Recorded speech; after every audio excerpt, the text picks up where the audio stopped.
Okay, so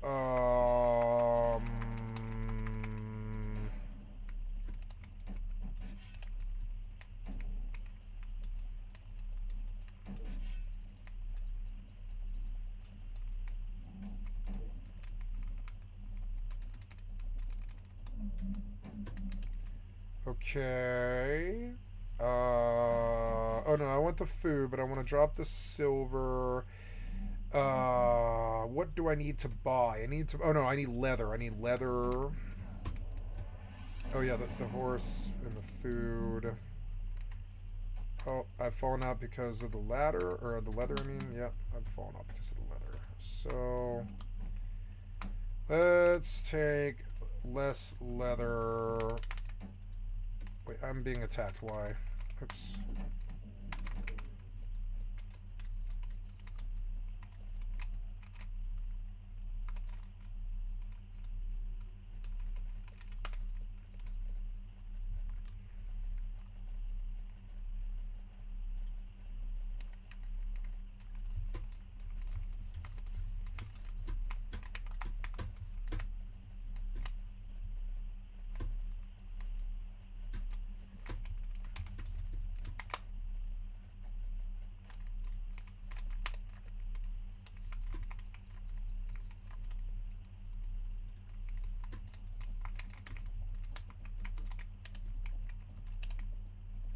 Gotta go to the pet equipment table, but I don't remember where it is.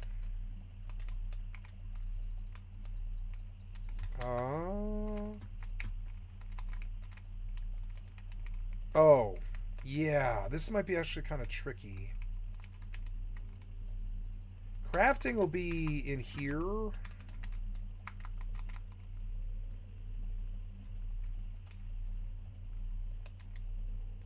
No. A little more north. Yeah, and then pet equipment crafting. I'm going to get off. I'm going to make a whole bunch of saddles here. Oh. Ugh. One of the cool things about this game is these saddles weigh exactly what the leather takes to make them, which is kind of cool. Horse, large, go. Hold to craft.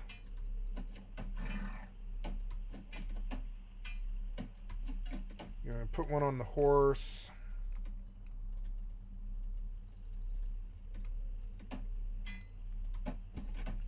I'm making saddles. I'm starting to be a crafter immortal. Look.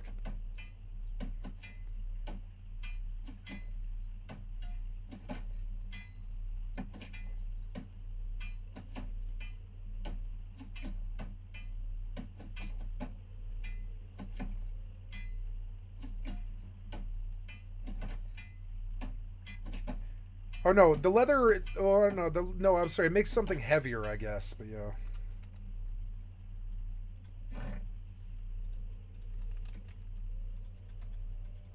I'm gonna sell a lot of saddles for 5 gold.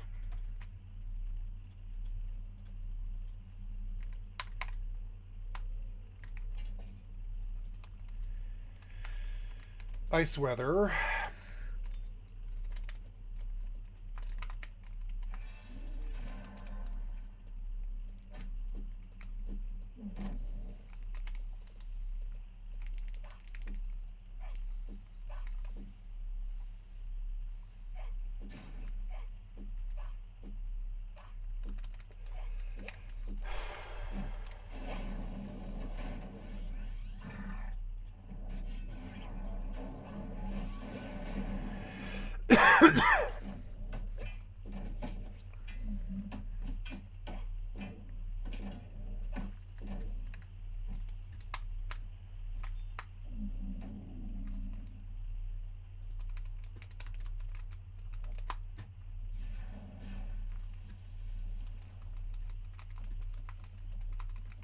Making saddles.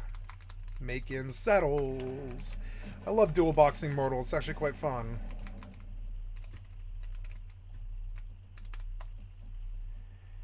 Now, I have reached Jita. No, I'm in gel. Oops. Oh, no. I want to leave the wreath here. I'll just refit and come back.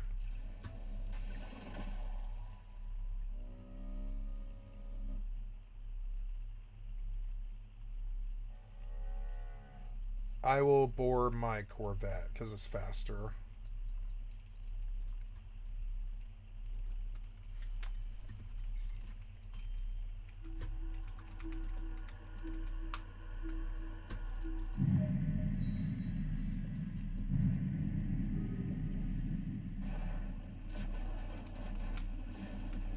What was that?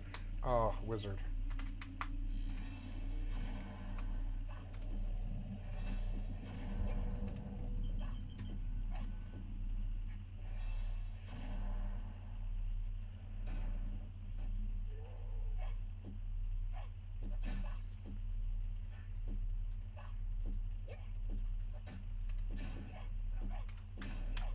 Okay, we are selling saddles.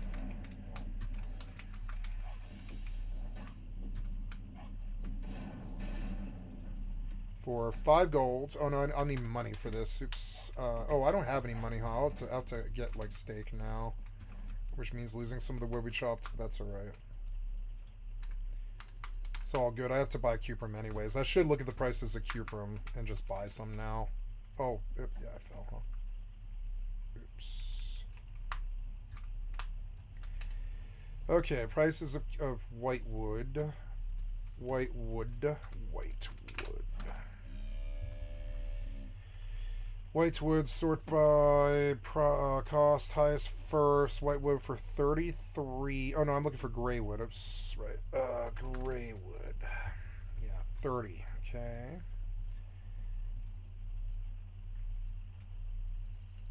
18 gold. So yeah, every stack of wood is like 30 gold, which is better than like stone. So 18 gold is good, and we need to use that to post a whole bunch of saddles.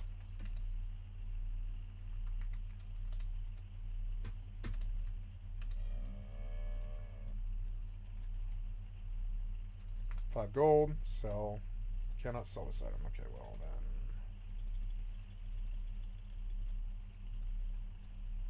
Sell. But I can. But I can do that. Sell. Saddle. Sell. You can't afford to pay the taxes for this. But I can.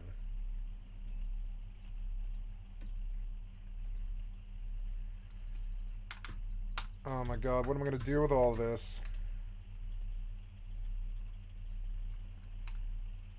Maybe I should put the gold away.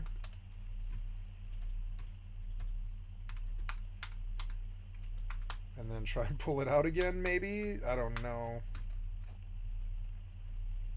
So there we go. It was something that particular gold had to be like transferred once before it could be used. Some kind of anti-bot measure, which is smart. I think that's actually smart. I don't know what the loops are, but I could see the wisdom in it. Not like forcing the gold to be transferred first instead of just like letting a bot just transfer the money as it steals. You know, makes sense. So, oops, no, I'm posting all of the... I'm going to keep, like, a bunch of these. So, no, I'm going to sell all of these. Now I can't afford to pay the taxes for this again, which is weird.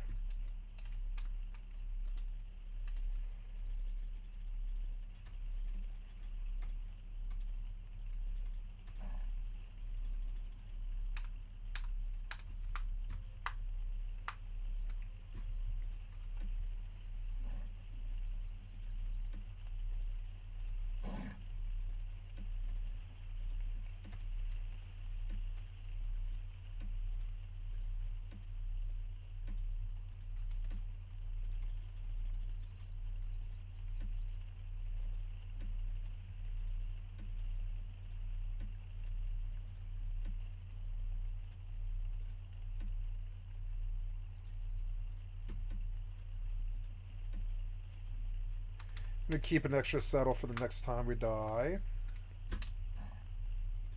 So I don't have to go make another one right away in case it's like an emergency. And 14, but I want to force myself to make more and sell more each time that I do this.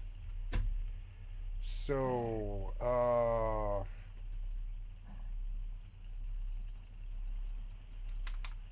let's type in the word horse and see if I can make horse armor. That would be something I wouldn't mind learning. horse armor. Oops, no. Yeah, but is there like a book? No, there's no book. But the horse armor is cheap, and I didn't know that.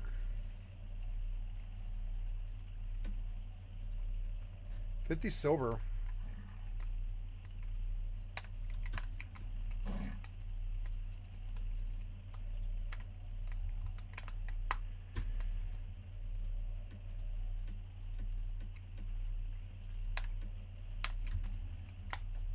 Okay, and then we can put horse armor on the horse, which hopefully helps. Horse armor. There we go. Cool. And I believe that's almost everything. Oh, no, I need to trade her some food.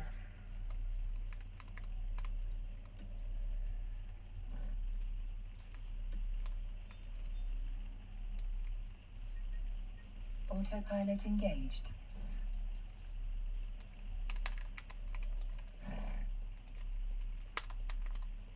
Warping to Stargate. Warp drive active.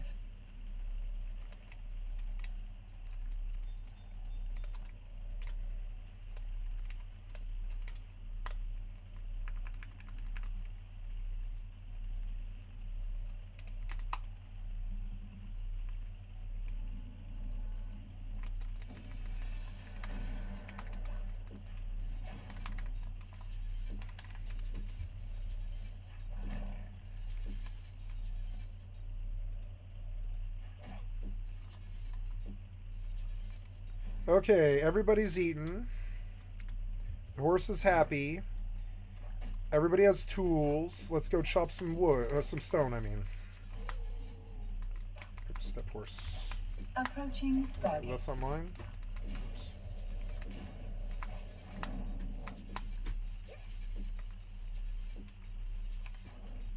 Oh, I should buy a spear so I can kill, like, pigs and such if I need to. So I guess I'll do that here where it's cheap and fast. I guess it kind of fosters the market. I don't need a fancy spear, I just need a spear. Autopilot jumping.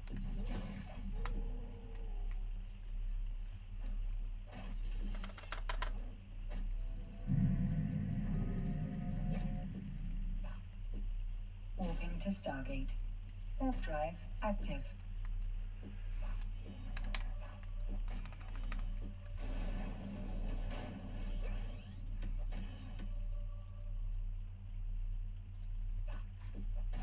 $169 for 31 damage. 31. Let's go up a little higher and just see what we can get for... Oh, 30. That's even less. 30 damage. 30 damage. 34. 34 for 425. I think that's within the realm of reason. That way I can at least kill somebody if I see like a gank. If I see a good gank, or I can like bang some dude for his stuff or whatever. Like I will, but I mean like so in the spear will help with that. Wait, what was the damage on it though? Yeah, 34 is okay. That's about what I was looking for, yeah. Stargate. I need to learn how to make spears, but you know, in time.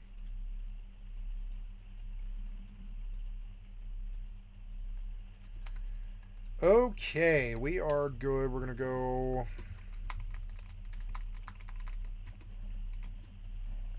chop stone. Autopilot jumping.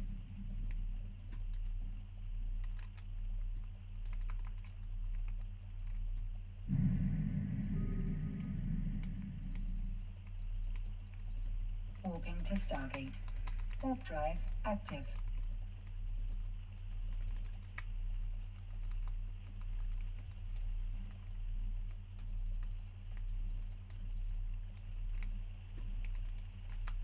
Shit. Did I go to the wrong side? I can't remember. We're going south, but I want to go inside the city, not outside.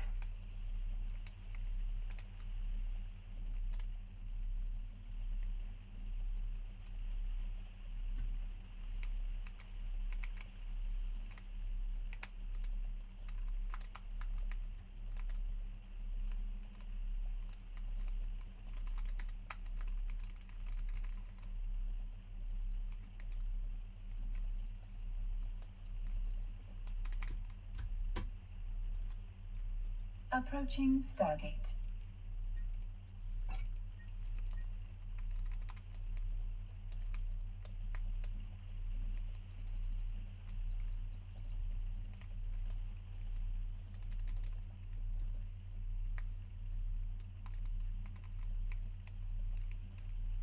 Yeah, this is the proper way to do that. Inside the walls, not outside, because there's no guard except for him. Autopilot jumping.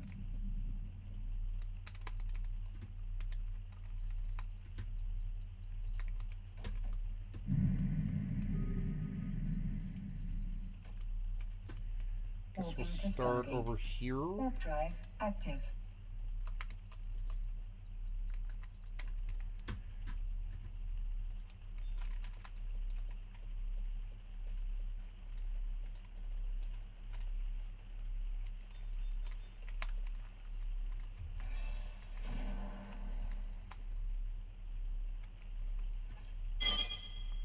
Ooh, party. Yes, please.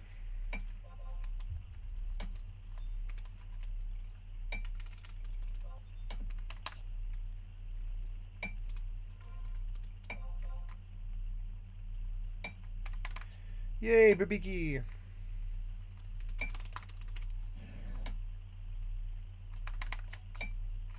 Approaching Stargate.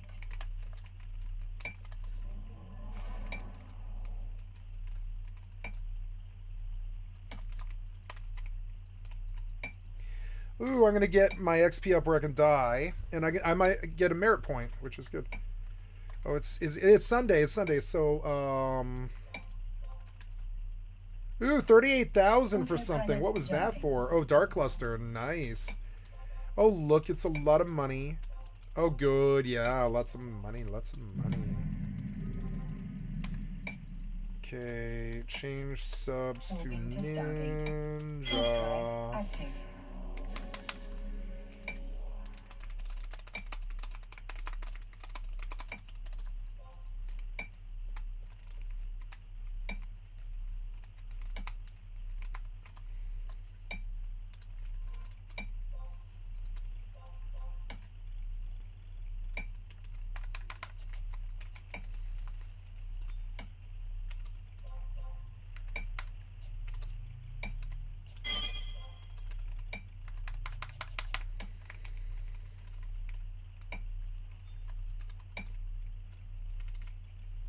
Silent oil. What I do need though is sheep. Yep, gotta go buy a sheep.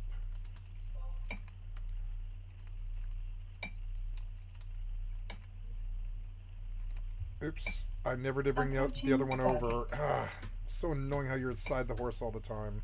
I already cracked this stone down because she's like a really good miner now.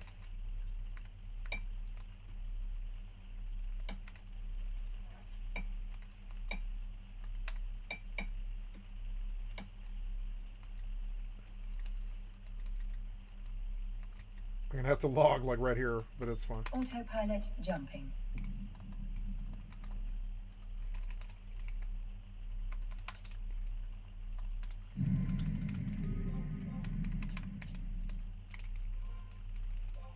Warping to Stargate. Warp drive active. Oh, it's a normal party.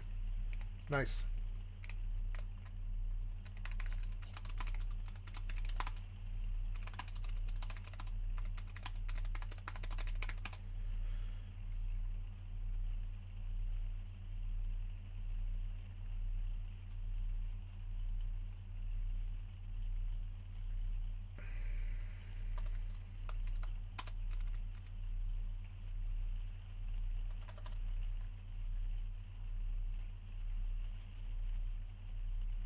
No, I want to get XP on this BST. I wish it was a bard, though.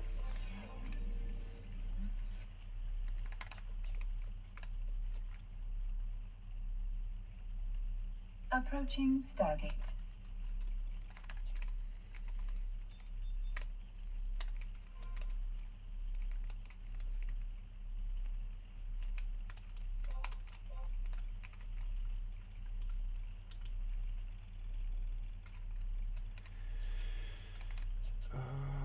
Gotta trade him my ring, my Empress band.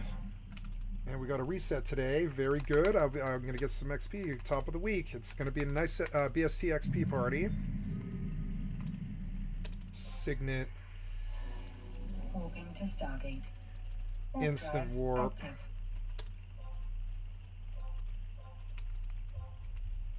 Okay, let's move them over real quick.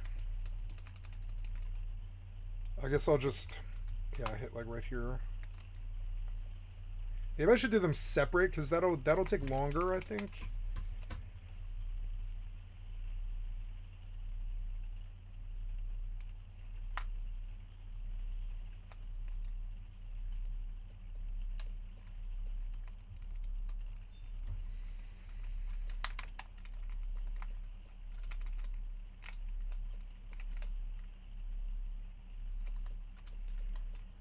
Oh, I need sheep. Fuck.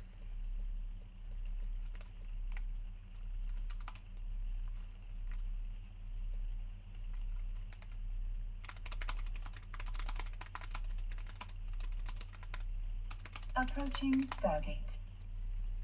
Oh, I need to type. This guy's still here.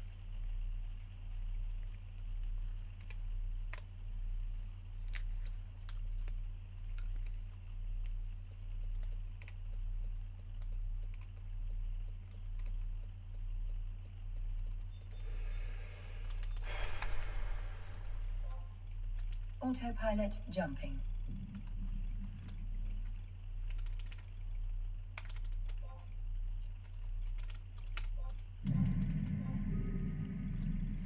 My dinner smells so good, I can't wait. Warping to Stargate. Warp drive active. Why am I having trouble here? First of all, I want a couple more Zeta. Oh, yeah.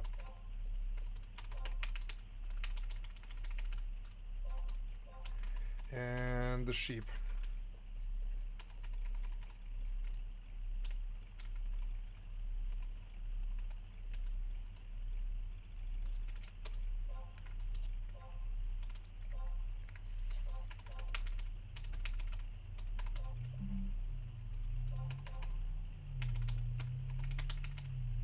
Approaching Stargate.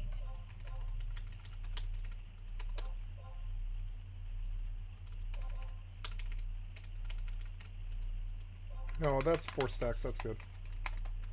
How's the rest of it? I'll buy dex rings next, plus 5 dex rings. That's going to be expensive. It's going to be like 300k, but that'll be the next thing I do. Autopilot Fucking jumping. annoying.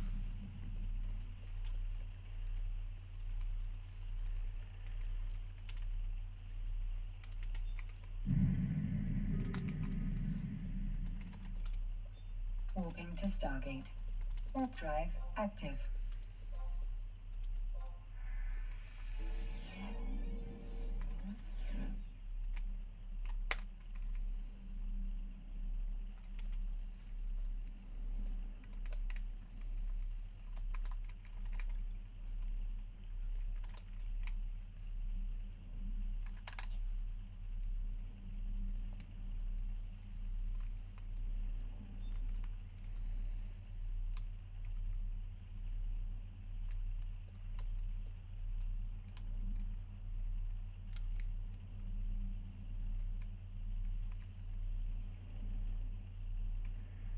Nice, but I got 7k. Why are you stopped?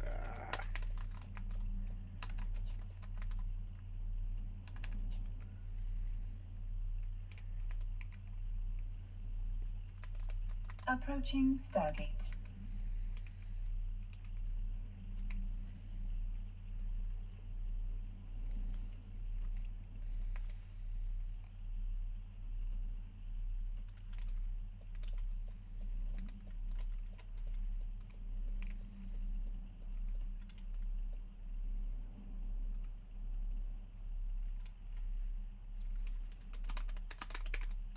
Autopilot jumping.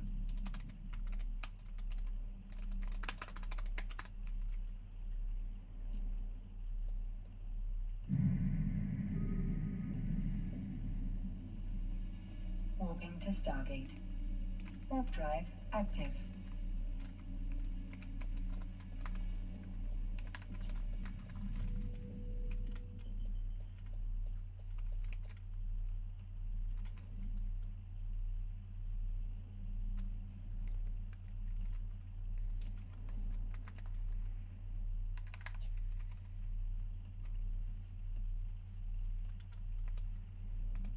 Oh, I should have turned the music on.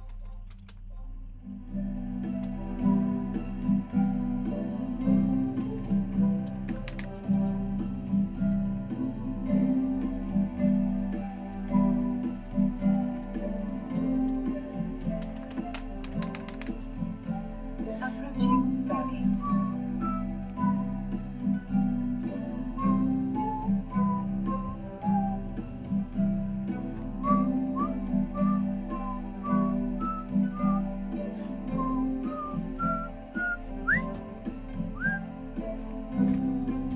Autopilot jumping.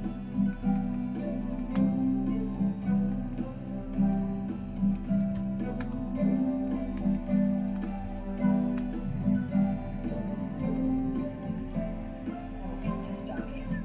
Warp drive active.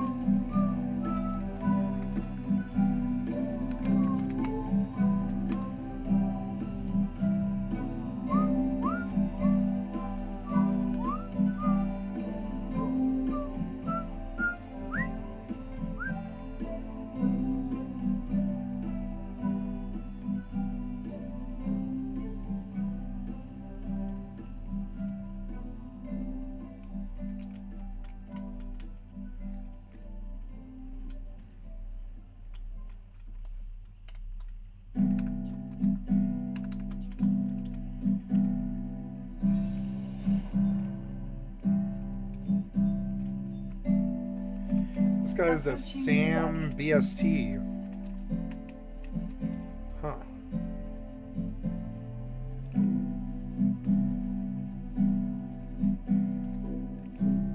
I thought about that.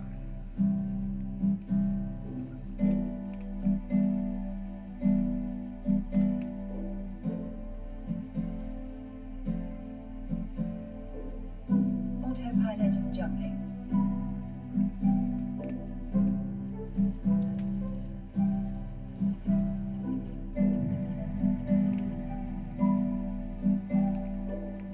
Warping to Stargate. Warp drive active.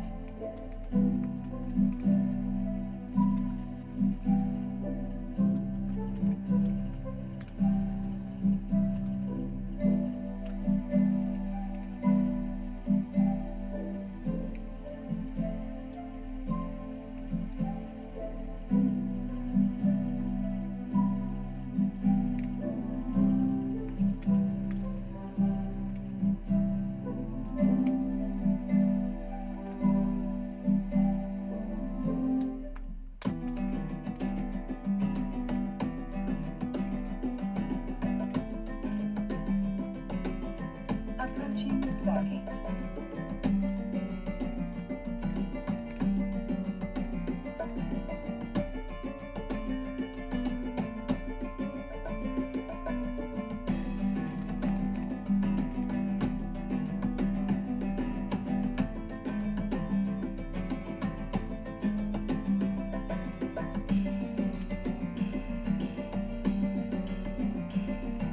Autopilot jumping.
Autopilot jumping.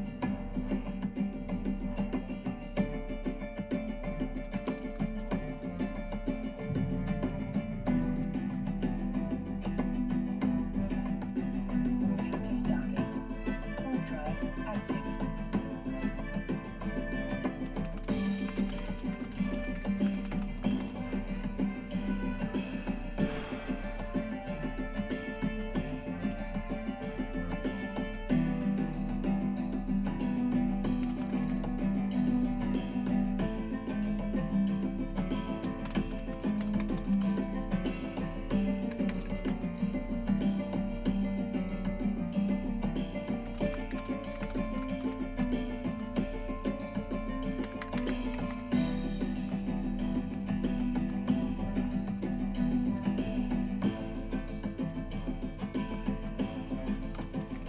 Approaching Stargate.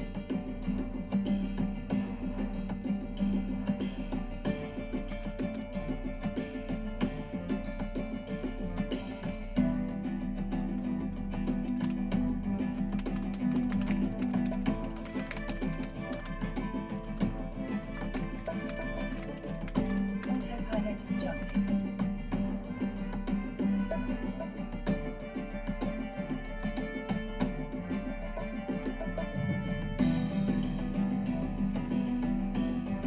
Moving to Stargate. Warp drive active.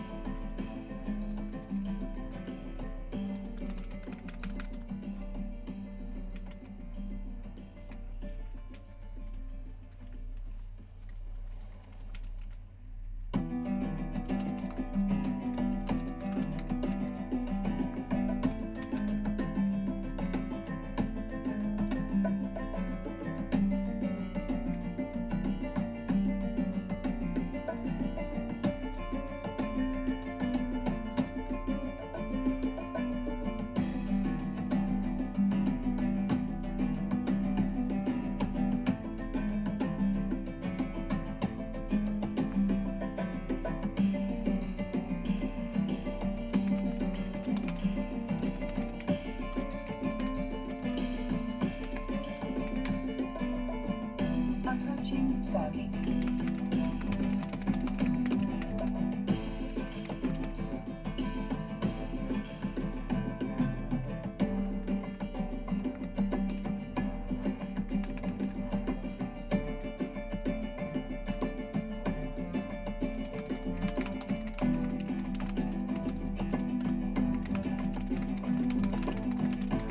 Autopilot jumping.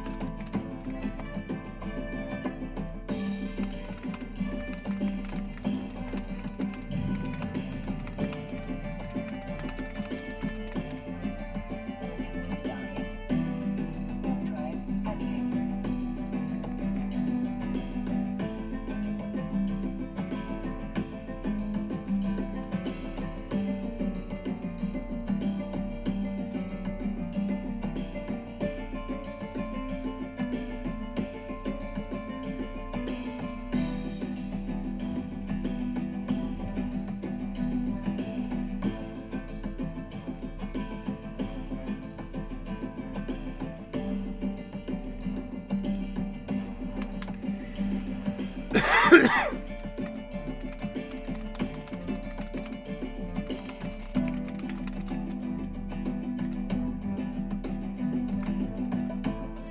Approaching Stargate.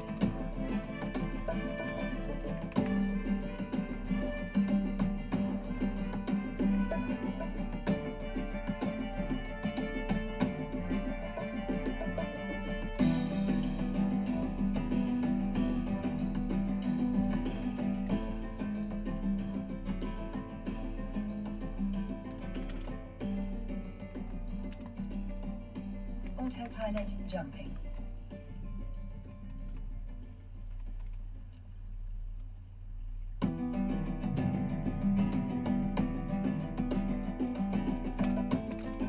Moving to Stargate.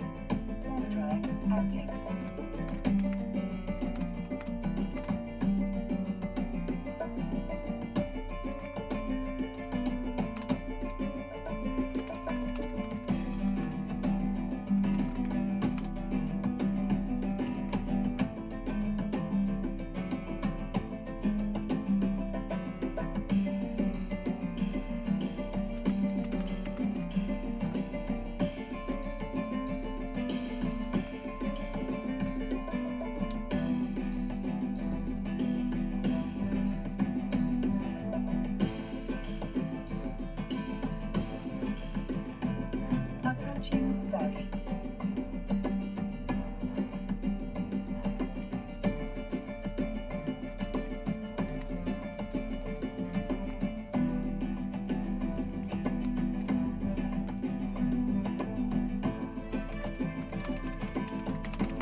Hello?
Okay, sorry about that, guys. In a couple of minutes, I'm gonna have to go take the trash out.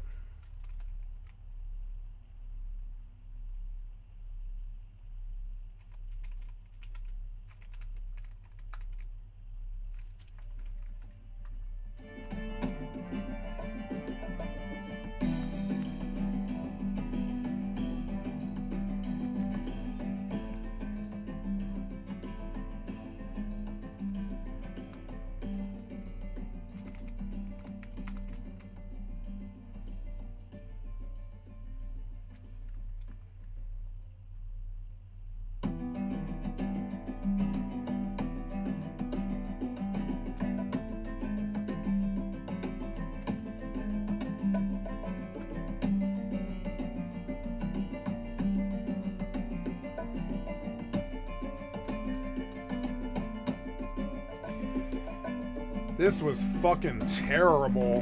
Fucking terrible. I'll be right back, guys.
Let's see what it says. I don't want to miss this boat.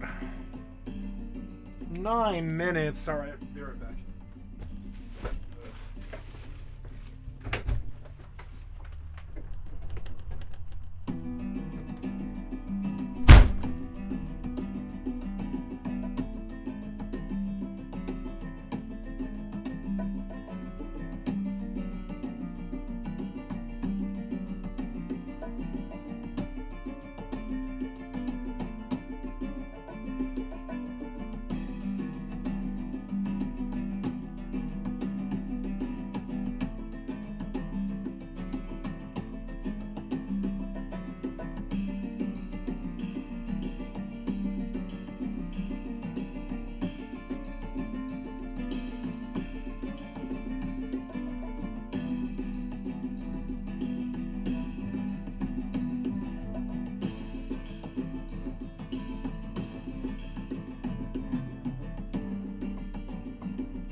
I feel tricked by this party leader. He said Babiki Bay. And if he had said Pergo Isle, I would have been like, no. I would have been like, no, I'm okay. I feel tricked. He said Babiki Bay. So I was like, oh yeah, sure, yeah. You know? But no.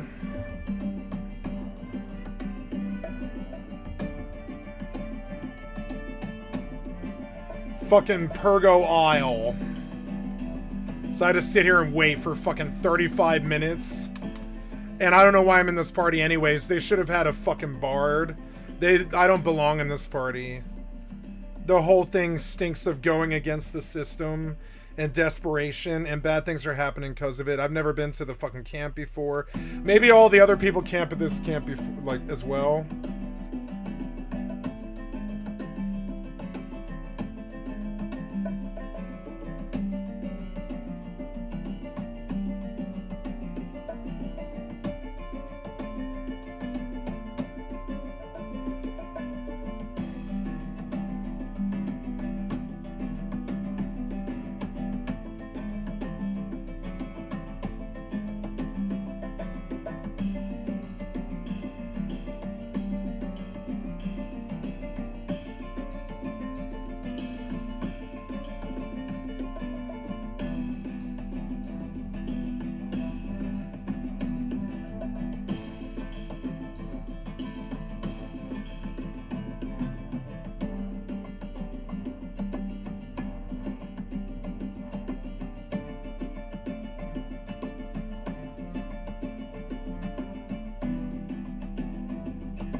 Fucking finally.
Hello?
Okay, sorry about that. Got a phone call.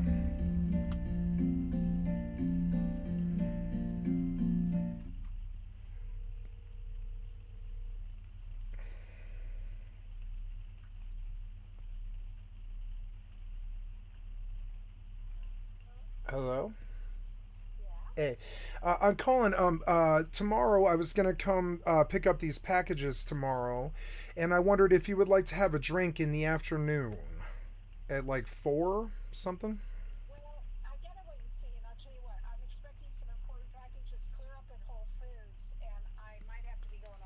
Okay, well, yeah. If you're busy, no biggie. Right on. Okay, sounds good. If not, no biggie. All right, talk to you later. All right, bye.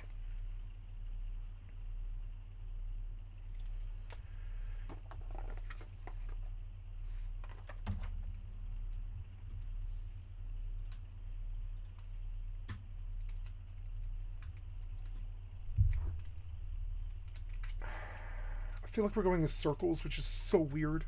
There we go.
Oh, they're about as far as they could be.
This has got to be the furthest camp in FFXI. Why do you guys camp here? You're dumb. This is worse than King Ramper's tomb.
turn off the music now because it's repetitive. Got enough of it.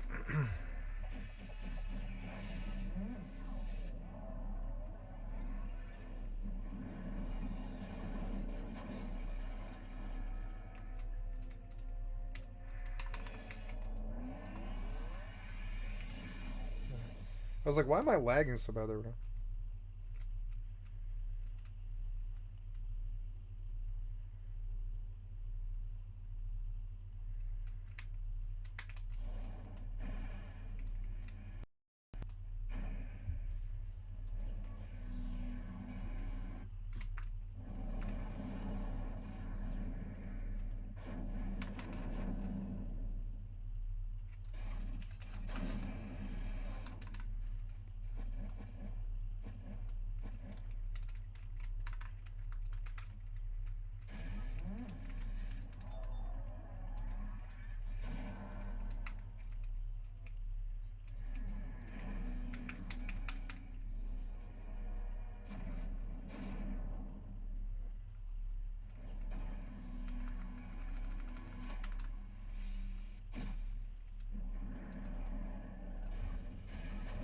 See, you crashed or something. Yeah, like there, that was the problem. Now you're probably fine. It's because the Mortal client was like crashing. Okay, send it close. You're dumb. Send it close. Close. Close. I don't need this either. Close this. Annoying.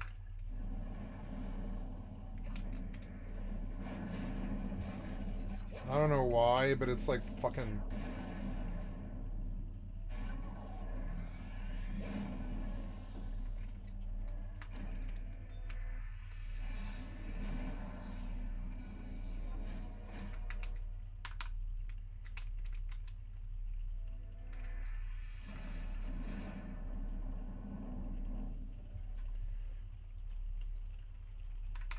I don't want to come back to Purgo.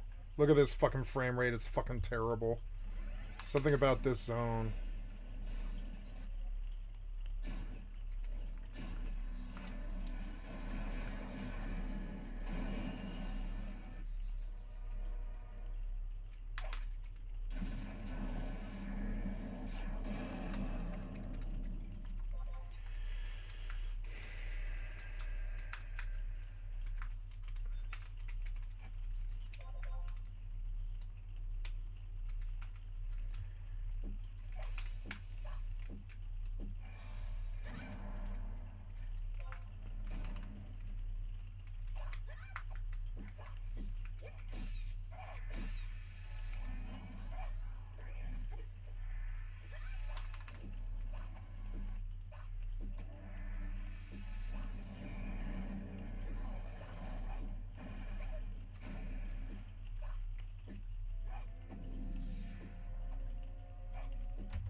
Now, see, like, maybe my...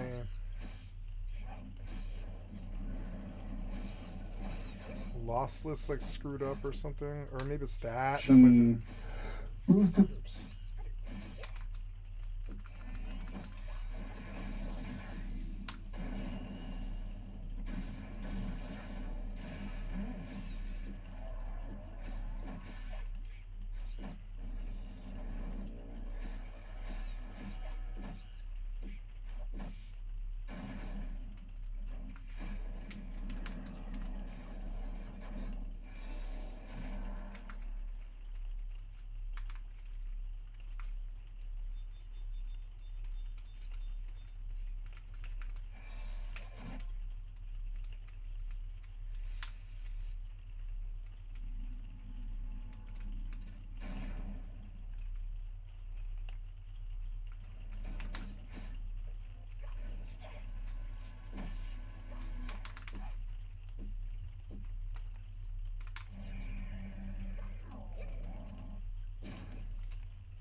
Who, with my first merit point, I'm gonna buy club skill.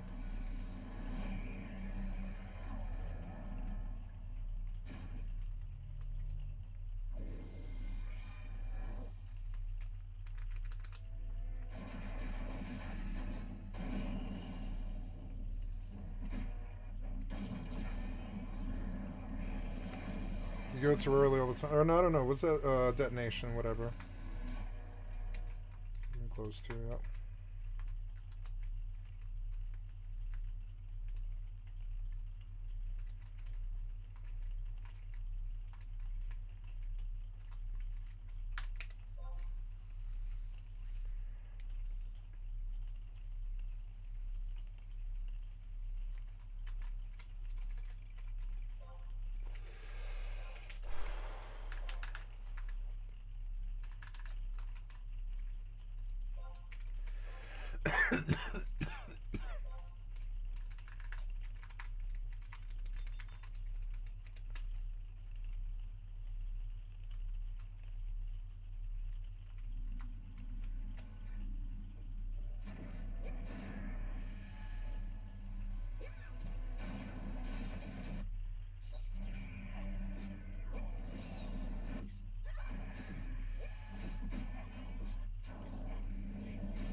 to the Bay Area with the intent of forming a startup or getting involved in the startup world and making a lot of money and giving that money directly to the AI alignment project and to the rationalists and to Yudkowsky to do what they're trying to do to save the world. Has a hard time with it. Interviews at Google for a job that just, as Google is known to do, kind of like the interview draws out over months, I think over a year of just like endless interviews, no promises, but keep coming back. Eventually realizes like, look, I'm paying so much money in rent in the Bay Area and having such a hard time making the income that I want to be able to actually live this life that I'm trying to live and save humanity. What if we moved on houseboats? And so she and a couple other people she met in the rationalist social scene rent out or buy a couple houseboats in the Bay Area. They start living there. They're kind of like saving on rent and living in these incredibly cramped quarters in the Bay and staying up late at night and you know, experimenting with psychedelic drugs and doing who knows what. And like any people in their 20s hanging out with their friends all night doing drugs, some pretty crazy ideas start coming up. Yeah. And Ziz and her friends start metastasizing the ideas that will sort of start to then get published online through Ziz's blog, attracting other young people. And they are ideas that are aimed in the same direction as the rationalists, to save humanity from AI. But there starts to be divergences in how we're supposed to do it and what the ethics around that look like, etc. Things kind of come to a head after some... Yeah, I'm trying to figure out how deep to get into this. I mean... I would say go as deep as you want to, because I'm really fascinated as to how the splintering occurred within the rationalist community that had them even labeled as Zizians. Because as you mentioned to me previously, they didn't call themselves Zizians. Ziz is just sort of charismatic leader of the friend group. That label was definitely applied by people in the community who like had a bone to pick with them. So I guess let's back all the way up. What led up to the forest incident, if you know what I'm talking about? Right, the Camp Meeker protest, yes. 2019. To set the scene, this is shortly after the rumors start spreading in the rationalist community that OpenAI, the sort of like child of rationalism, has artificial intelligence. For the first time, there's a computer that can have a conversation with you. It's like a real AI that's being developed in the kind of vaults in the basements of this company. Which we know was true because it's out now. Absolutely true, 100% true. Not public yet, not a commercially known thing yet. There was no media around it, but the rumor is circulating and people are starting to freak out because remember, this is they spend all their time on this, trying to stop this problem. This is the greatest fear, that something like this could escape containment, could start getting developed too fast, and it will start some kind of like an arms race of AI. So tensions are really high. Paranoia starts kind of spreading throughout this world, and the Zizians, Ziz and her friends, around this time are apparently, according to Ziz, approached by someone in the rationalist world who asks them, hey, like, look, I know you've heard some things about improprieties. I know maybe you've heard some things about sexual assault within our community. Maybe you've heard some things about corruption or whatever. I need to know, are you going to be on our side around this, or are you going to, can we trust you, basically? That's a whole rabbit hole, a lot of like weird stuff going on. This is all alleged by Ziz. I don't know whether for sure these conversations took place and what they look like. But this freaks Ziz out, and all of a sudden her and her friends are like, wait a minute, these people who are supposed to be saving the world and saving humanity are doing according to them, doing all kinds of shady shit on the side, and we need to protest. We need to let the world know about this. We need to make it known that we're not okay with this. Interesting. So I'm noticing a couple different themes that are happening here in the Bay Area at that time. We have, for one, gentrification is running amok, obviously. The unaffordability complex of the Bay Area, which was also caused by tech, leads Ziz and co to live in these tiny-ass houseboats. I'm assuming they're not in Vallejo yet. They're probably somewhere in the East Bay. They're probably in Oakland. They're probably like objectively living in kind of downtrodden conditions. Simultaneously, there's some weird stuff going on in the tech world. There's things that are floating around about certain people, and then they feel like, fuck that. So you have internal splintering about controversy. All these things happen in the Bay Area every day. Yeah. So now we have those two constant forces. And you have open AI, like a real AI about to bust on the scene, and everybody kind of like losing their minds about this, like high tension. And so you already have high tension, and then the whatever Ziz and them were hearing was like the straw that broke the camel's back. And they say, we're going to show up to these guys' party/shindig, and we're going to, from what you said, they wore anonymous masks and Sith robes and surrounded the picnic, I believe it was. It was a retreat in the woods in Northern California. How far in the woods are we talking? It's at a place called Camp Meeker. I haven't been there physically, so I can't tell you exactly how rural it is. But it's rural enough to where if you saw people surrounding you in anonymous masks and Sith robes, you'd think, oh shit, this is scary. Because it's not like a public park where you'd be like, what are these guys doing? No, there's one entrance in and out of this camp. It's a dirt road over a bridge, over a little river or creek or whatever, and they blocked it off with their car, and they got out of their car, and wearing the Guy Fawkes masks and the Sith robes, and the people inside this camp who were there at that point freak out, call the sheriff's department. Meanwhile, Ziz and her friends, the Zizians, if you want to call them that, are reading out their demands, kind of speaking in unison in this kind of rehearsed way that they've clearly, it's like a performance a little bit. And they're throwing pamphlets with, all these accusations printed on them. Are they yelling like, take accountability or something? They're yelling, halt, melt, and catch fire. Oh, that's even better. Yeah, I mean, among other things. So somebody at the Camp Meeker retreat calls the Sonoma County Sheriff's Department and apparently claims, first of all, that they're being surrounded by people in masks and robes, that they blocked the way out, and claims that they're armed, which is very important. Were they armed? They were not armed. It turns out not to be true at all. Okay. I think one of them maybe had some pepper spray on them or something. Doesn't count. Armed is sword, gun, knife. Yeah. So they were unarmed, but the sheriff's department believed that they were armed, and so now all of a sudden the sheriff's department believes that they have a mass shooting situation on their hands, and they send in a SWAT team to arrest this 4 or 5 protesters, and the arrest is, as it will be in a situation like that, under those circumstances, the arrest is apparently very brutal. I mean, the SWAT team can only do that. Like, you know how people get swatted all the time? Right. They barely even ask questions. Like, once the SWAT team is sent and a dispatch call is meant, they're going to just, like, tie you up, put their knee on your back, like, it's bad news. So was it something kind of like that? It was high-octane SWAT team shit. Yeah. They came in, guns blazing. They threw them to the ground. The people doing this protest, Ziz and the rest of them, most of them are trans women, identify that way, and that adds another layer of kind of like they get misgendered in their police reports, they get thrown into the wrong prison cells, they're also militant vegans.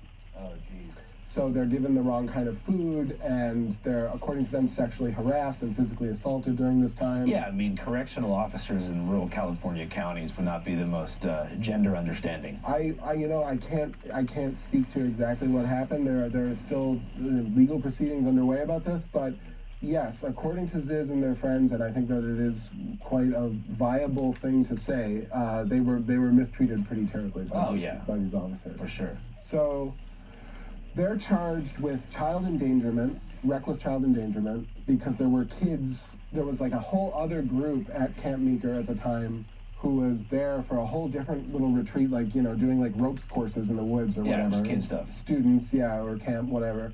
And they happened to be there at the same time as the rationalist retreat that was going on. So they get a child endangerment charge slapped on, as well as a few other things. And the Zizians countersue, and they say, we're suing the sheriff's department, we're suing Sonoma County, and for all the things that I mentioned before. And so now you've got these sort of cross-current legal proceedings going on. COVID hits. The world shuts down. All the proceedings go on to Zoom trials and whatever, and that's around the time when me and my team start paying attention, and we're like attending these Zoom trials and looking at what's happening. Wow, so you've really been in this for 5 years now. Yeah, so I got in it in 2022, but it was still going on at that point. Gotcha. These legal proceedings take fucking forever. It was a civil court thing? There were criminal charges and there were civil charges. But they were countersuing in civil court. That's right. Right. So things go on and on. These charges pile up, and the lawsuits go back and forth as they will for a couple of years, and then in late 2022 they disappear. Before we proceed, a word from our sponsor. Here at the Channel 5 newsroom, we know more than most how unpredictable the world can be. On a day just like any other, you could be pulling into the office and boom, you're T-boned by a Ford F-150. Your car's totaled, your back's hurting, and you're gonna be late for work. While this might sound unrealistic, it actually isn't. Like, at all. 2 million people in the United States are injured every year. Are you prepared for that possibility? Well, guess what? If you're injured in a car accident, your case could be worth millions. But most people never file a claim, and if they do, they're often lowballed by insurance companies into thinking it's not worth their time. How could millions not be worth your time? It's ridiculous. Traditional injury law firms might bog you down with reams of paperwork, time-consuming processes, never-ending upcoming appointments, and the cost that accompany all those things. But not Morgan & Morgan. Morgan & Morgan is America's largest injury law firm with over 1,000 attorneys operating in all 50 states, even Rhode Island. They're not one of these traditional law firms who might waste your time and money. They're a national-facing brand with a promise of being for the people, para la gente. Morgan & Morgan do not settle for lowball offers. They've achieved significant verdicts in the past couple of months for victims involved in life-altering car crashes. Morgan & Morgan was able to secure one client $6.3 million, despite the client's own insurance company arguing they deserved nothing. Despite prior medical issues and minimal vehicle damage, Morgan & Morgan was able to build a compelling case and reward what was rightly deserved. In Florida, they secured $12 million, which was 34 times the highest insurance offer. And in Philadelphia, they were able to even secure $26 million, 40 times the highest insurance offer. You might be thinking, I don't have the money to hire lawyers in a case that might go on for a while. But that's the thing. Their fee is absolutely free unless you win. Fighting big insurance companies takes a big law firm, which is why America's largest injury firm can take on companies of any size. It only takes a few minutes to see if you can have a case, and it couldn't be easier to submit a claim. If you ever seriously got injured, your case could be worth millions, and you're only a few clicks away from your potentially life-changing sum of money. It's so easy. You can start your claim right now with Morgan & Morgan at www.forthepeople.com/channel5, found in the description or by scanning the QR code on this screen from your phone's camera. All right, guys, thanks. So something happened in the Zoom trials that made them want to get out of town. What was that? We don't know what happened that made them want to get out of town, but for whatever reason, they decided amongst themselves that they were going to go underground, they were going to fake their own deaths. All of them? No, just 2 or 3 of them. And some were going to be alive and corroborate the death narrative. That's what I would do. Yeah, I mean, it's a little, all the stuff that happens from this point forward is a bit hazy, because the Zizians, for the most part, the people who are involved directly in these actions and these sort of like these anarchic happenings, they don't talk about it. How many are there? How many are there? How many Zizians total? It's hard to say. New characters keep popping up every time there's a new story. In 2022, when you first hopped on board, what was the head count? There were 4 people arrested at the Camp Meeker protest. There was possibly one other person who got away, although that's not corroborated. That group, because a lot of what Ziz was saying on the internet was circulating pretty widely, especially because of how crazy and dramatic this protest was, starts attracting more people. So you get converts and people who get sort of bought on board to this philosophy from anywhere else on the internet. So the group starts kind of growing in a kind of organic way, both physically and virtually. But maybe we should pause and talk a little bit about what the philosophy actually is that's so attractive to people. Yeah, let's talk about that. I think that might help frame things a little bit. You're talking about the Zizian form of rationalism. Yes, you might call it Zizianism, although they would deny that title. They would say that it's collaborative, that they're anarchists, that it's not anarchists, hierarchical. they can't agree on anything, so that's why it's like... Right. But in any sense, there is a kind of like different framework for how to save the world that's being developed during all this time. And it goes like this. If you look at the rationalists, Yudkowsky, the AI alignment movement, this extremely well-funded movement that's, aligned with billionaires in Silicon Valley, very well-funded nonprofits, etc. Their philosophy is, we're going to create something that's smarter than any human has ever been on Earth, possibly orders of magnitude smarter. And this new intelligence, this kind of like alien superintelligence that we're going to create, our biggest job is to control it. Our biggest job is to force it to be friendly, to manipulate it, or bully it, or enslave it, or in some way kind of get it to be what we want it to be. Ziz says, that's crazy. You're talking about something that's orders of magnitude smarter than human beings. How are you going to control it? It's already outthought you. It has had your ideas and figured out ways around them before you even had your ideas. It's a silly concept. The only thing you can do is negotiate with it or lead by example. How do you negotiate with a super intelligence that's smarter than the entire species? How do you lead by example? Well, if this thing gets created into a world where the rules that it has learned is that if an animal or a species is less intelligent than you, then you're allowed to slaughter them and eat them and use them for resources, that's what it's going to do to us. But if we can change, and if we can stop using other animals that way, and if we can stop using other intelligences that way before it gets here, then it's going to understand different rules and different settings for when it arrives. This is the most terminally online shit I've ever heard in my life. So they think that we need to lead by example so that the supercomputer can do the right thing. So the reason they're vegans and the reason they live with those principles is to basically let the robot know, yo, it's all about respect and love over here. Exactly. Wow, that's so crazy. I mean, are they communicating on regular social media platforms? Because they can't be. It's all over. I mean, it's on Twitter, but I think a lot of it is in private Discord servers. A lot of it is on Tumblr. They have like very extensive Tumblr blogs. I thought Tumblr was over. That's awesome. Tumblr's not over, man. Oh shit. What is this platform called? Safe Star Codex that I was reading about? Oh, Slate Star Codex. Slate Star Codex. That's another of the rationalist platforms. It's more of a blog than an open platform. It's run by a guy named Scott Alexander. Yeah, because I went on there the other day and there was a blog post called How to Create Super Babies, and it was a bunch of people arguing about what they can do to create the ultimate child with like the perfect brain.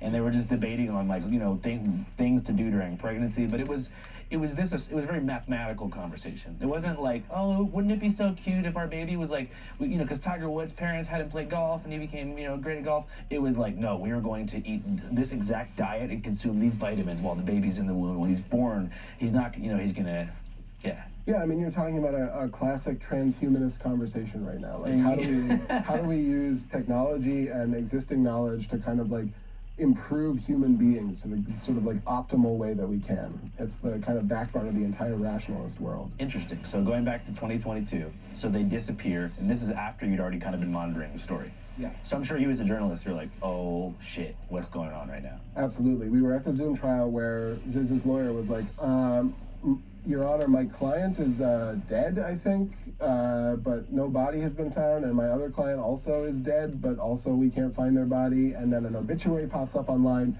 saying that Ziz had fallen off of a boat and drowned. And you see comments from like her hometown in Fairbanks, Alaska, being like, I'm so sorry, like this is horrible, you know, my condolences, whatever.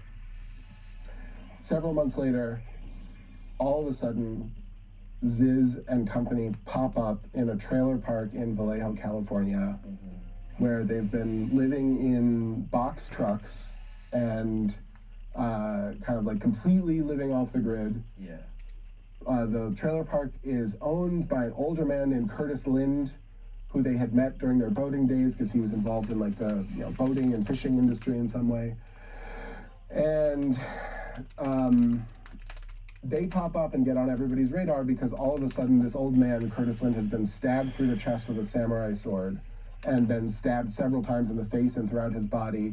And he has shot 2 of the Zizians and the rest of them have disappeared. And he was their landlord. He was their landlord. So basically an altercation came up having to do with the fact that he wanted to evict them, the fact that COVID restrictions had stopped him. They had stopped paying rent during COVID when the state of California allowed that to be a thing.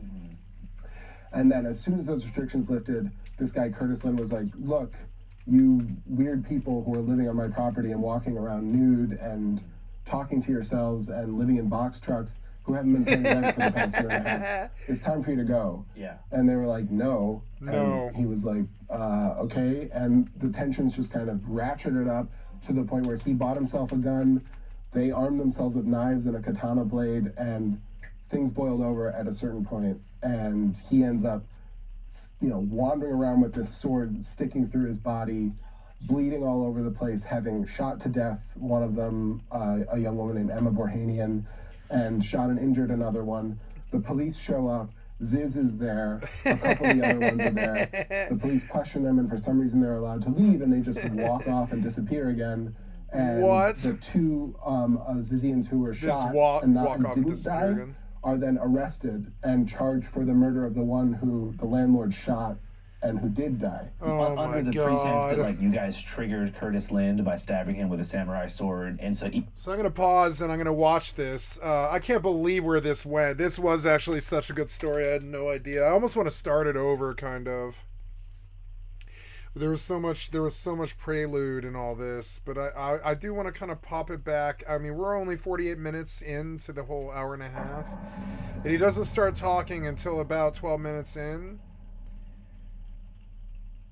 So let's go back about half an hour. It's stupid because it's half an hour, but I do want to hear. I do want to hear this from the start again, because I kind of got it disjointed as I joined the next IRL in as as I joined the next XP party, and I'm gonna eat dinner and watch a bit of it and listen to the intro, and then I'm looking for an XP party.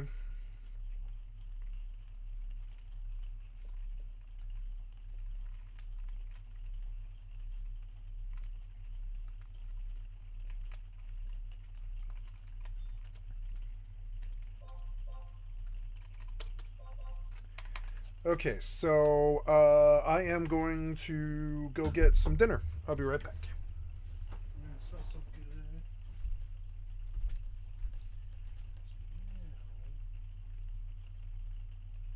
Just want you to keep this warm. Oh yeah, looks great. Oh hells yeah. Bowl for this and the wooden shebang.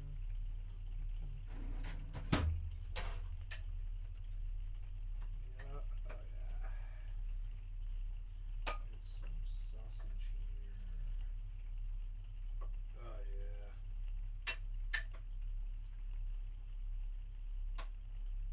And that's about all the sausage I want.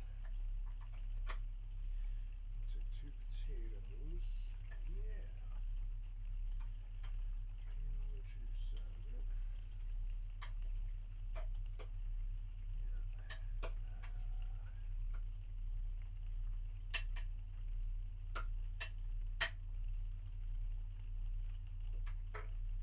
All right.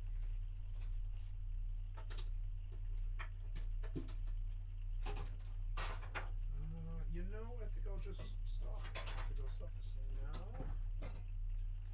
Turn on the heater. That's too hot. I'm gonna have to let that rest. But then I will put that away. Or well, I don't really want it exposed to the air, but I can't pick it up yet. Which can I do that? Yeah, I probably can do that. That work.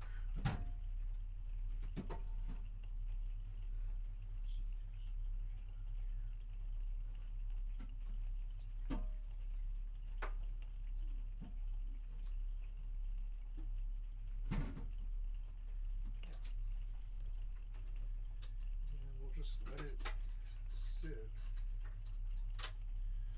Now, I want some ketchup for the potatoes. I don't know where ketchup is. Didn't I buy? Oh no, there.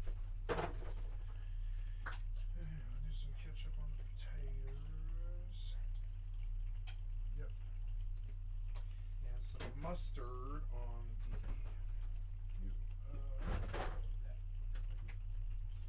And some mustard for the sausage.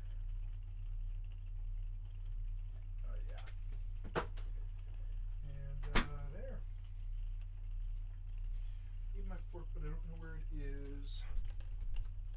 The fork over here? No, my fork is not over here. Oh, I'm gonna need something to drink too. Just some ice, actually.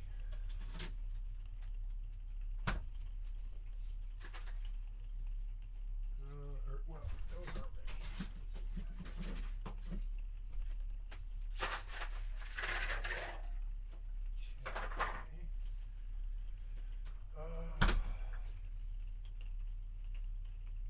Yeah, we're good. Now, what happened to my fork? Here's my fork. Something to drink. something to eat. I shall eat my dinner a little bit earlier tonight. Real life guest in the building right now.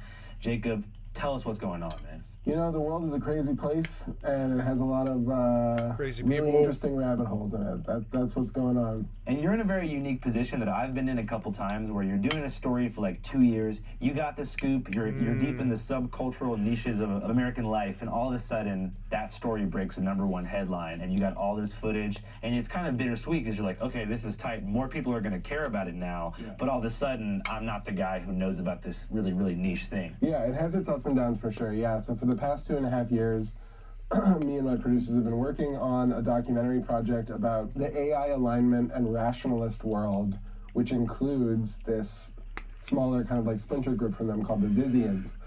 And we've been tracking all these people, making relationships, shooting stuff, getting in there with them, going really deep. And, you know, I had to get used to explaining to like my mom and, you know, my family friends and even my own friends, just like what the hell all this stuff is.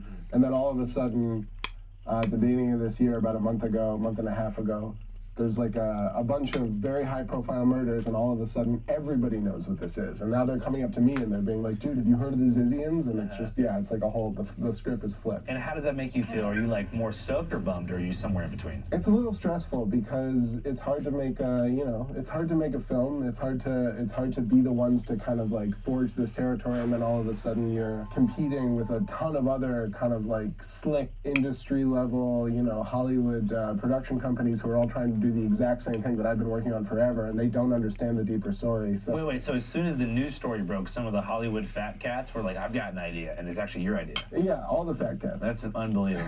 So you mentioned your mom. How would you explain what the Zizians are to your own mom? To understand who the Zizians are, you have to understand who the rationalists are. The rationalists are a group of people based in the Bay Area, in you know, around the San Francisco area in Northern California, and they believe that there are a bunch of AI and computer researchers who believe that artificial intelligence, once it becomes smarter than human beings, the first thing that it's going to most likely want to do is eliminate us from the face of the earth. And does this mean everybody?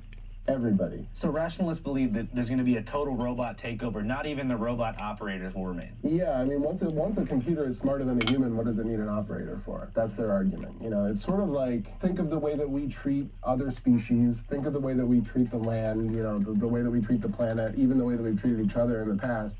The way that humans have operated for millennia is that if you have more intelligence and you have more power, you have the right to kind of like dominate things and do whatever you want with anybody else. And so imagine this kind of like alien life form that we are creating with this super high-powered, you know, hardware and software combo. And we're not only creating these incredibly smart computers, but we're literally putting them into weapons. We're literally putting them into, you know, instruments of war. And what's going to happen when they become smarter than us? I mean, what? Hello? Hey. Yeah, it's always good. What's up?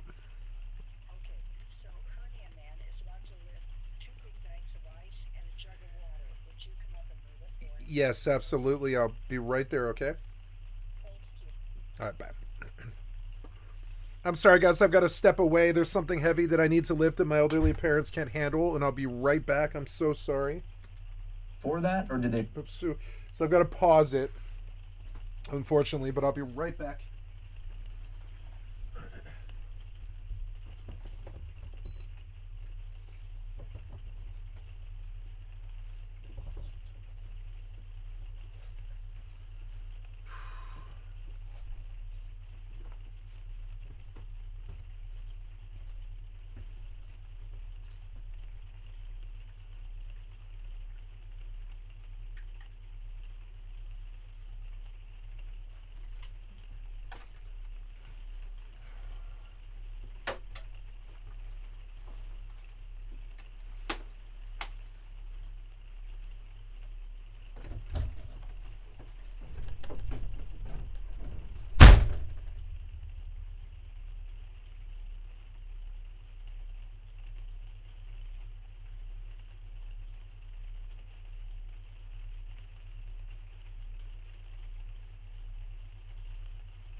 miner's headlamp. Okay. Had to get my miner's headlamp out for that one. I had to move like 2 huge water jugs and a bag of ice and stuff. They really come to fruition around the COVID 2019 era. They existed far before it. They called it. They've existed since like 2000, 2001, something like that. Way before most people had even heard the term AI, unless they had seen Steven Spielberg's great film AI from around that time. But no, the rationalists called it. I mean, they anticipated that AI was going to come and that it was going to disrupt things, just because the trend was moving in that direction. You know, by the early 2000s, computers were becoming small enough where you could start to envision things like, you know, a computer in your phone. You had laptops, you had Wi-Fi sort of starting to pop up around then. So, I mean, the trends were definitely moving in that direction. And I think one of the strange and great ironies of this community, the rationalist community, is that to a certain extent, consumer AI, the stuff you were just describing, especially the kind of generative like LLM or image generation stuff on social media, exists because of the rationalist movement. That OpenAI, who was kind of, they were like leading the frontier of this over the past 5 years or so, they came out of the rationalist milieu. This was Sam Altman and Elon Musk who were hanging out at these No way. AI alignment, effective altruist conferences in the mid-2010s, mid-2010s into the teens. They met each other there. They were kind of like introduced into this movement. They were fully bought in on this idea that we have to align artificial intelligence with human values to save our species. And that is where OpenAI came from, was it kind of like, it rose out of that yeast, out of that world, and then Microsoft infused them with billions of dollars, and OpenAI kind of like took off in its own commercial direction. And so now you have the rationalists grappling in, say, 2016, 2017, when they first started to hear that this was happening. They're starting to grapple with the fact that they have created their own worst nightmare situation in OpenAI. And what was Microsoft's incentive in subsidizing Sam Altman's, brainchild? I mean, I'm not privy to what was going on inside of those conversations, but I imagine, if you are presented with a company like OpenAI that's claiming that it has a breakthrough or a potential for a breakthrough technology for a thinking computer, the first ever, aware computer, then you're going to want a big piece of that action, because you can imagine all of the kind of subsequent uses for something like that. Yeah, I mean, so I'm glad that you made the distinction between generative creator and consumer AI and like the real AI, because there's kind of two different things that I want to really talk about here and separate these two. Because, for example, I was at the DNC, and I was out there, and I met this kid who was super into AI. Like, he was like, this is the future, it's going to help us beat China in some way. Not sure how, but he's like, we're going to defeat China with this stuff. And he goes, check out this dope song that I just made last night. And it was an acoustic guitar riff, and it was generated by AI about an undocumented Central American immigrant being converted into a Trump supporter by a Joe Rogan podcast. And I'm going to show you this later, and it was genuinely one of the worst songs I've ever heard in my life. What are some of the lyrics in that song? Somewhere in America, there's a young Latino man. No job, no education, not a single long-term plan. He listens This is how the AI thinks, is because the AI has watched too much Trump. to Joe Rogan and thinks our country's gone to shit. He blames his problems on China and wants Trump to deal with it. And so my first thoughts are like, all right, a human being couldn't even make something as tone deaf as AI. So do you see like human creativity as something that's irreplaceable, or is that just wishful thinking on my part? Oh man, you're getting into the big, deep philosophical questions. I don't know. I think about this a lot. I messed with AI music for a little bit. I don't want to be known for it, but I messed with it because I thought it was hilarious. I was like, well, if I can get some hits from it, whatever. Another one was Gothic Rage. I'm sorry, Gothic Incel Rage. Nightshade, Gothic Incel Rage. I can play this on my channel because it's my property and I'm not going to DMCA myself. It's one of the reasons why I started making music. Nightshade, Gothic Incel Rage.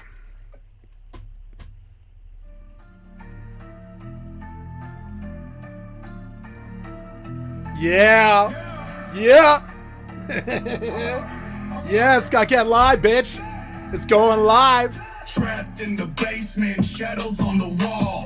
Dark thoughts creeping, hear the devil call. Black nails, chain mail, feeling so small.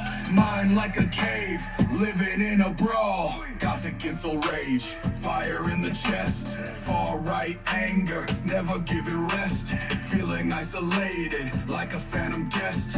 Hate in the heart, feeling so distressed. Nightshade, hide behind the mask. Yup. Dark web, dreams, life's a tragic task. Rage in the soul, anger in a flask. Sorry, I didn't realize how loud it was. Nightshade, truth no one asks. Sketchy forums, hidden in the dark. Chats full of venom, never did they spark. Howling like a shark. Leaving their mark. Far right whispers echo in the gloom. Plotting out rebellions, fighting from a room. Living in the sorrow, hearts full of doom. Gothic storms brewing, rage start to bloom. Nightshade, hide behind the mask. Dark web, dreams, life's a tragic task. Rage in the soul, anger in a flask. Yeah. Nightshade, truth no one asks.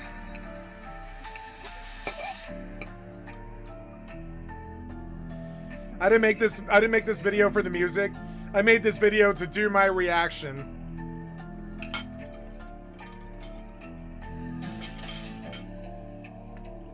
Yup. Nightshade, Gothic and so rage. I mean, to be completely honest, I hear a lot of debate around this question about human creativity and whether or not computers are going to be able to replace us and whether there's something special about human creativity. And what I see when I hear people debating that question is a bit of a distraction from what's really going on, which is artificial intelligence. You know, the arts are one thing, and it'll work itself out in one way or another. I think artists will learn how to work with AI to do weird, interesting, crazy, horrifying, and beautiful things with artificial intelligence, no matter what. But what's really going on is that the material control and power of society is shifting further and further into fewer and fewer hands, and AI can be, and it's looking like might be, a vessel to accelerate that trend. So yeah, when you're talking about being able to eliminate entire workforces and kind of automate everything and get rid of middlemen and human decision makers and put AI in charge of kind of like bureaucracies and systems and customer service centers and whatever, that I think is what's really interesting to look at with that And technology. it's arguably causing people to take up arms. If you look at the Luigi Mangione situation, and he has allegedly assassinated Brian Thompson, United Healthcare CEO. His company, United Healthcare, had recently applied an AI software to basically deny 60% of claims that were coming in. Because it was easier to deny people that way. It's easier to do psychopathic things like deny people's healthcare claims if you can have a robot do it. It takes away the awkwardness of a human being delivering that acts. You're telling me that there's no human being who even has to know that decision was ever made. So where do you live? Exactly. Is the next question, and, right? You see that even taken to its furthest extreme in literal warfare, where you have AI drone targeting systems that exist in the world. And we're using those. I don't know. Oh yeah. They exist. They exist for sure. I don't have the research in front of me in terms of who's using it. But it's not our enemies, right? It's everybody. It's everybody. Yeah, I mean, it's everybody's got drones. Everybody. The military at this point. Everybody's got drones. Everybody. Okay. Everybody. So I feel like we've developed a good understanding of the rationalist movement here, at least the Cliff Notes.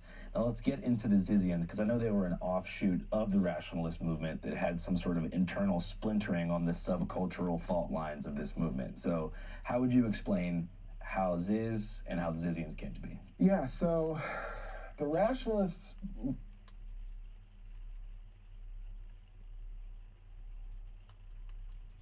One of the big things that you have to know about them is that they're not just like a philosophical movement. They exist as a social scene in the Bay Area. That there's rationalist group houses, there's rationalist parties, there's rationalist picnics, there's all, all kinds of ways in which people are kind of drawn into this world and basically just hang out with their friends all the time and work on very difficult philosophical and math problems the way that they see it. The way that one of the beacons that draws people in is this website online forum called Less Wrong that Eliezer Yudkowsky started a couple decades ago, that is just kind of a forum for argumentation and discussion and publishing essays and just kind of like long form thought and conversation around these big problems.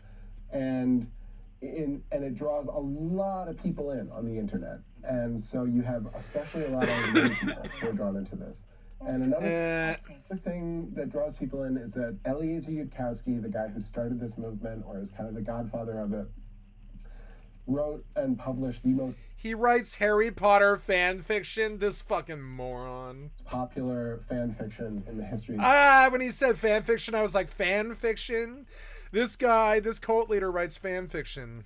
The internet. Supposedly. You understand how that sounds, right? How little I should care? But then there was like all these murders and stuff.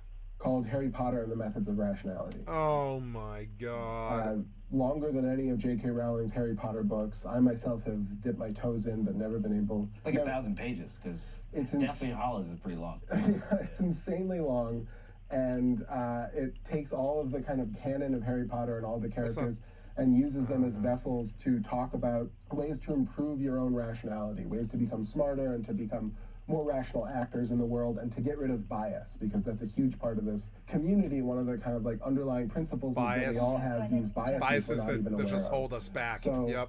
You use tools like this to sharpen your... No, I'm aware of it all the time. I'm like, yeah, my biases don't help me. I don't think they help me. You have to take every person on a case-by-case basis, because every person could be Jesus. Every person could be Satan. It's sort of weird. It's like so trying to lump people in, or... like, like Trump doesn't like Mexicans. I just don't understand that. I think that bias is so goddamn dumb. It's so goddamn dumb. It's so goddamn brain dead dumb. I thought we were done with that kind of dumb with the death of Hitler. But no, we're not done with that kind of dumb where they just dislike an entire race or something. It's just insane. Anyway, HPMOR, Harry Potter. Goddamn dumb. Like, it's not the fucking cradle of all mankind. It's every color in the fucking night of colors of Benetton. To deny any of it is like saying that the sun doesn't shine or something. It's insane.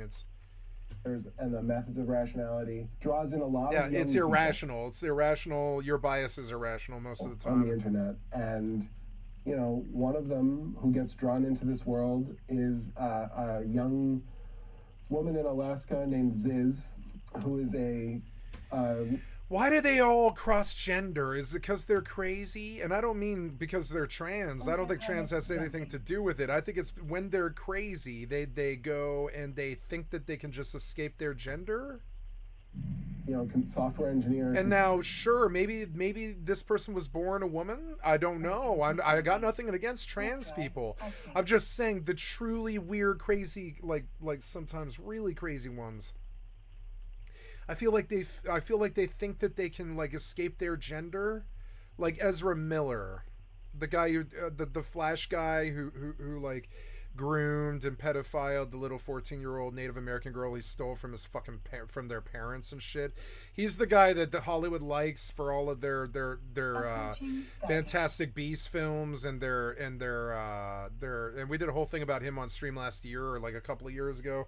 That guy's a fucking creepazoid. He sucks women in public and he's just crazy. Now, I'm sure trans people hate people like this because they just make trans look bad. But there is something about trans that truly does attract. I think it's not that trans is bad or weird or crazy. It's not. It's that it attracts sometimes totally like unhinged people though sometimes, and it's not like they're born trans and they do the whole trans movement thing and they're given drugs and all this other stuff. They just come to it at the age of like 30. They're like suddenly like I'm a woman now. Well, yeah, but you lived as some sort of Dwight Schrute looking guy for 30 years and now you're just suddenly a woman. I get it when they're young and they're like, I'm not sure what gender I want to be. That's trans. This is, I'm a dude, I'm 35, I decide I don't like my gender anymore and I'm leaving. Warping to Stargate. And that's the bias against trans that I think gets mixed in, that's sort of unfair. It's unfair on both sides, sort of, where it's like it's unfair to just move from one gender to another to go be crazy somewhere else, which is what I think this person's shtick is. And it's unfair to the normal trans people who grow up and live totally wonderful lives and just have normal things. And I think this paints it as this place for those sort of people to run to. And then certain movies did not help. Like, as much as I like Silence of the Lambs, I think that author kind of hid behind an anti-trans approach, because it comes up a whole bunch of fucking times. Like, and I know why they do this. It's not because I think they dislike trans people or anything like that, or they want to bias trans people, or they want to paint trans people to look like Jamie Gum or something like that. It's that they know what's shocking to housewives when they write their horror novel or their fucking movie script or whatever. And so they ride that for shock value. Now, but Jamie Gum in Silence of the Lambs paints trans people so fucking horribly, and so does this person. But that's the problem. That's what some of these people think of when they think of trans people. When I think of trans people, I just think of the wonderful trans people that I know, you know, in the gay community or whatever. I've got a friend in the meth community who hangs out with my kingpin girl Autopilot jumping. lady. I've got a kingpin lady friend who I did business with for about 4 years, and her best friend is a very, very trans girl Warping to Stargate. who was born a male. And we ran business for like 4 years and stuff, and that's an example of do you know a trans person? Not only did I know a trans person, I trusted my life and freedom to them. You know, that's my friend Jay. I'm not gonna say their name or anything, but and then there's a whole bunch more. There's my friend Six down on 16th Street Mall. There's all these other people that I know like this, and I don't want to bring them all up because I feel like it sort of like narrows them out or singles them out. That's not the goal. These are just community members like anybody else, and that bias that everybody's got, including this person, till they cause some murders or some chaos or something like that, including this person. You know, every person needs to be taken on a case-by-case basis. I think this person ended up being fairly evil. But, I mean, is trans evil? No. Just community. That's it. Just humans. Computer programmer, aspiring. Like anybody else. And then sort of learns about the methods of... But I think sometimes weird sociopathic, like, nuts... They think they can just escape their gender and use the trans like a shield. And this is one of the biases against trans, which sucks. It's unfair for trans. It might be unfair for that person, honestly. I don't know. I'm not trans. I don't know what it's like. I'm not trans. I don't know what it's like. I can't relate, unfortunately, you know? Like, oh, that's interesting. I have some sympathy for the sort of thing that this might cause in the community around these people, Warp drive active. where they realize that person just swapped genders like 30 years into their life. And that's a shock to a lot of people, I think. Is it bad? No. But it's a shock. You know? Learns about I think the shock is interpreted as some kind of bias, but no, I think it just shocks people. They're like, "Oh, okay." Sort of like wonderful utopian future. And I think deep down inside they think that's some kind of bias. I don't think that it's a bias. It's just, okay, cool, That we're all going to have when we can upload our bodies into computers and never die. I want that. And it's weird because I do talk like that all the time. It's weird. I don't want to join their fucking movement. I have no interest in anybody who would ever have me as a member or anything like that. But now I don't want to party. It's like too late in the day. I don't want to party anymore.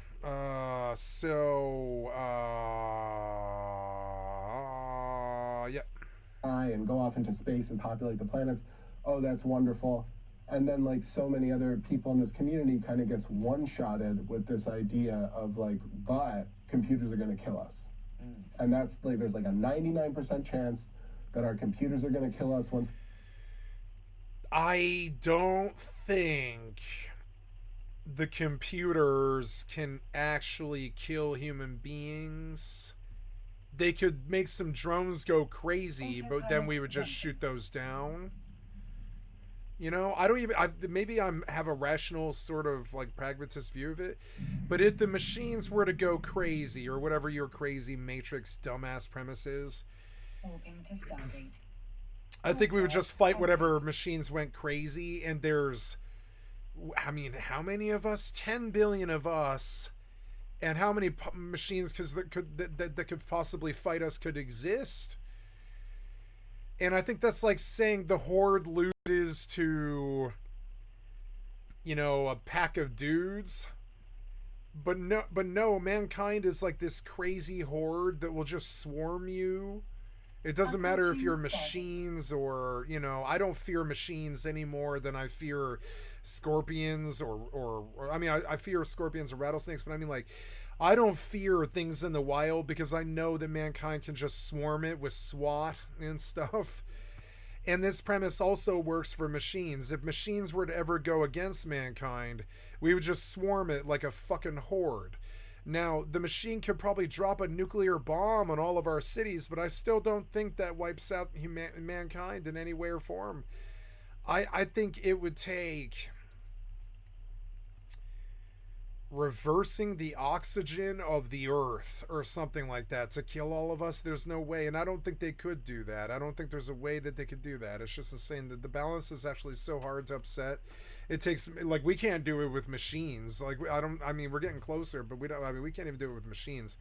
So, like, if we can't do it, the machines can't do it. And like, so this whole thing about fearing them is like, are you kidding me? Have you seen, like, the Travis Barker, like Trample Fest or whatever? Have you seen 100,000 human beings? And that, I mean, remember, we got 10 billion. So, like, have you seen 100,000 human beings? The idea of fearing the machines is some of the dumbest shit I've ever heard out of humanity. And these are some of our smartest people, too, our most intelligent people. But, yeah, I fear humans that use machines to kill us. But I don't fear machines, no. Because when it comes down to it, mankind is the horde. It will just hoard the machine till it dies. There's nothing on Earth that could oppose us. We could just swarm it. And when a big crowd of monkeys come, it's worse than locusts. That's the problem. I'm going to call the solution to the fear of the machines the locust issue. You don't seem to understand that mankind is quite literally like this huge pack of locusts, and nothing stands against us. No, I don't fear the machines. I don't fear God, really. I don't think, like, God could come down from the clouds or whatever, and I still think, like, 10 billion human beings could basically just swarm whatever that entity is. It's kind of insane. I know that's heresy, but I don't really care. That's how much I believe in the power of the Horde. Like, that's how much power I think the Horde has. That I believe it has the power to kill a god, quite literally. A god could come down from the fucking clouds. And if maybe God could raffle stomp all of us if he or she or whatever it is made us. Maybe they could just raffle stomp us with the snap of a finger. Sure, I don't know what gods can do or what gods do. But say God wanted to have a fist fight. I'm betting on humanity. As insane as that is, I'm betting on humanity. When all 10 billion human beings show up for that fight on the corner or whatever, I'm betting on humanity even, over God even. It's sort of crazy. I wonder sometimes if God might actually fear us. Because could you stop 10 billion human... Could God stop 10 billion human beings? Yeah, if God controls all of our emotions and all of our thoughts and all of our wants and all of our things. I can talk like these nuts too. But they put way too much faith in fucking silicon. When, like, literally, I believe that humanity's power as a horde is like literally stronger than a deity. It's like a deity. If I was God, I wouldn't want to fuck with all of planet Earth. No, there's just too many fucking humans. What are you gonna do if you manifest as something like some giant colossus the size of a city? I still think the 10 billion human beings are gonna fucking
believe mankind has reached such a